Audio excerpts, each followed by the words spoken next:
The thing that I noticed when I got off the ferry after an absence from the South Island of about 15 years was the fact that now the wine industry occupies about 80% of the South Island. It stretches from the very top part of the South Island pretty much all the way down to central Otago.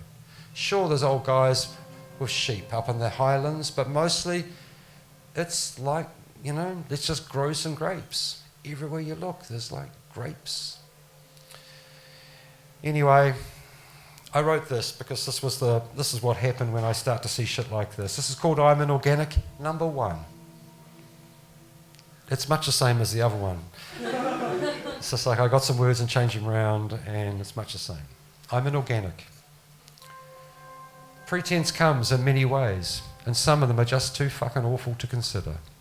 Take today's crop of faux in the broad braided valleys of Marlborough, Blenheim and Nelson. I am inorganic. I live in a ticky-tack, 4-bedroom, 3-bathroom, postmodernist mansion with a fake French provincial name and 3-car garaging. I'm inorganic. It means I'm shallow. It means that the Aussie banks own my lifestyle, which I now have to finance in ever ingenious ways. And here's one, for example. I drive with metronomic precision every few metres a 3 or 4 or 5 or 6 inch thick tannalised fence post. These posts march out over the landscape, unrelenting and devouring.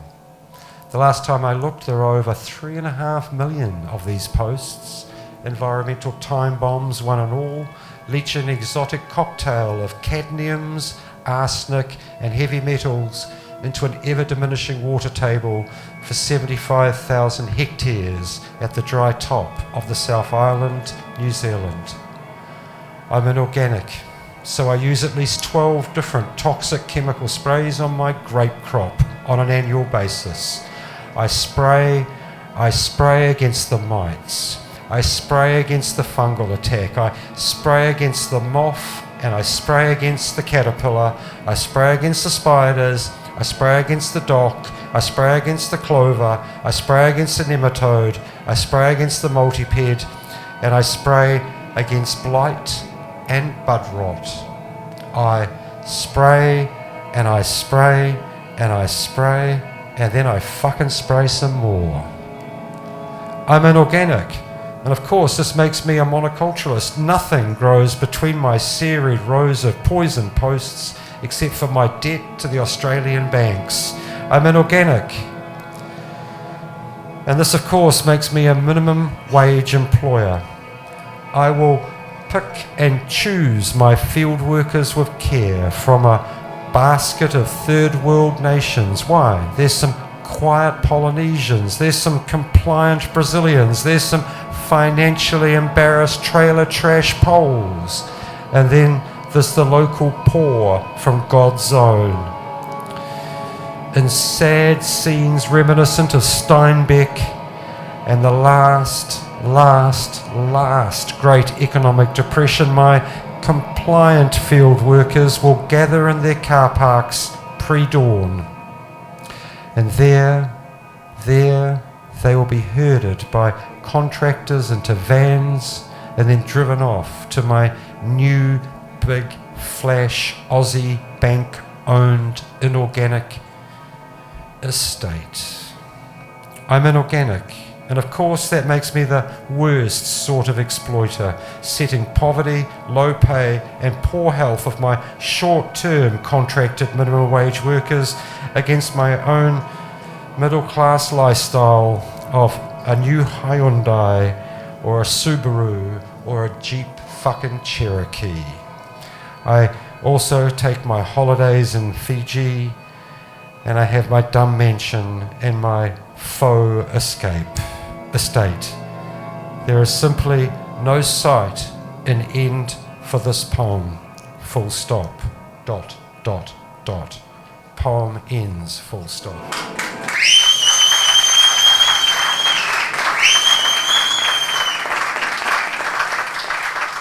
You're very kind, because frankly I can't give this away. Nobody likes this poem. They go, oh my God, that's like, whoa, nasty. I say, well, it's in the job description from time to time to be fucking nasty. Yes, Esther loves it. Well, that's good to hear, David. That's excellent.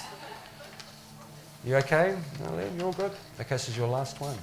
Oof. And then you can go and start drinking Kaiser again heavily, okay? Yeah. So this poem is called Vote. Okay? Yeah. Vote. I want you to vote for change.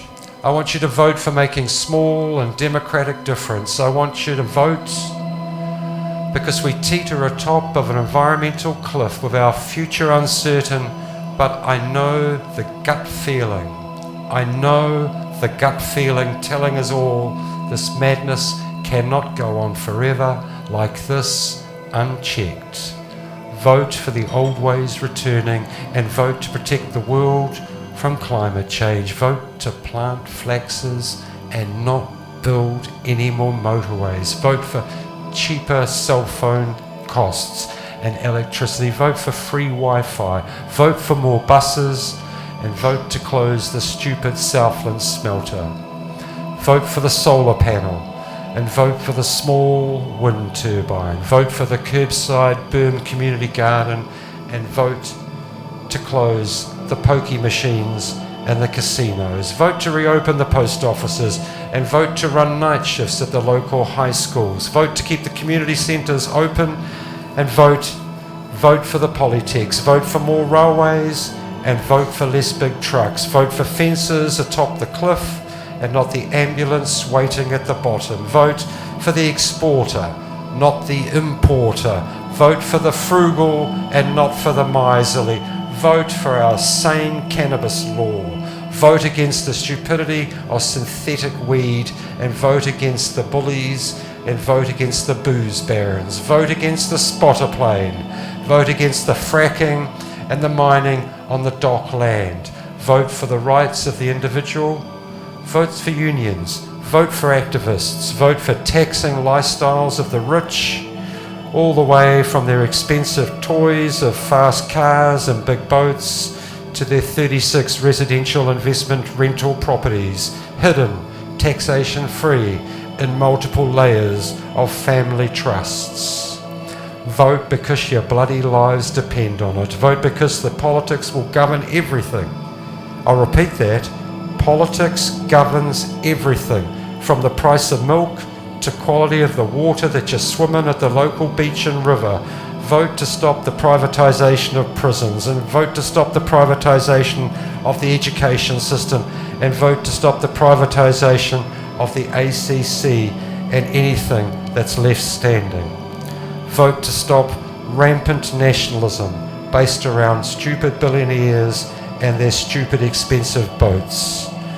Vote for better social housing for the aged and the poor and the fucked up. Vote for seed banks.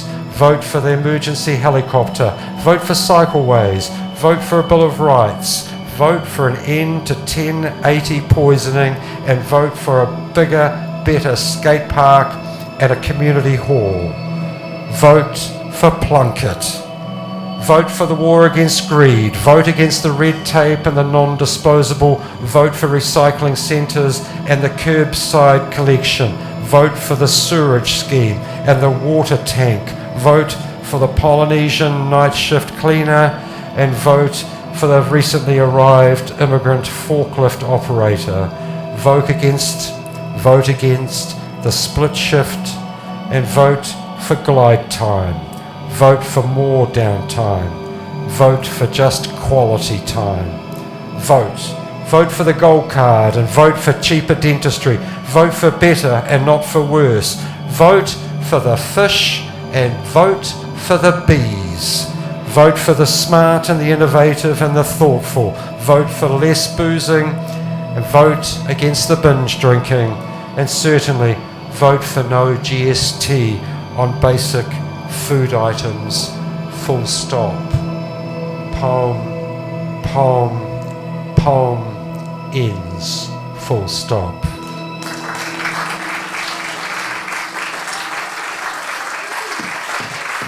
I'd like a big round of applause, please, for this man here who's a fucking guitar whiz. One of many. Thank you, Liam. Well done.